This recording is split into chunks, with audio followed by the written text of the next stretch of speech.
Ar ką galvoja apie Kudirkos atvykimą į Čikagą? Džiaugiuosi, stebiuosi. Ar stebėsi, kad rusai jį paleido? Stebiuosi tuo.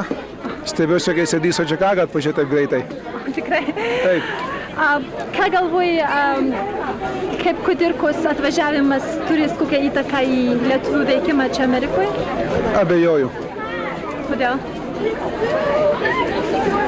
Aš manau, kad tai yra toks laikinis momento dalykas, taip kaip ir daugelis kitų mūsų gyvenime.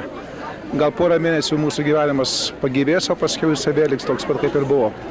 O kaip galvoji, ar dabar Kudirka buvo išlaisvintas, ką Kudirkos išlaisvinimas reikštų Lietuvos išlaisvinimui?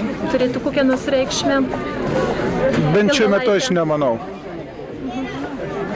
Gal ateitie, bet šiuo metu man atrodo, kad politika yra tokia, kokia jinai yra ir jo išlaisvinimas yra tai vienas mažas lašelis jūroje. Labai dėkui. Prašau.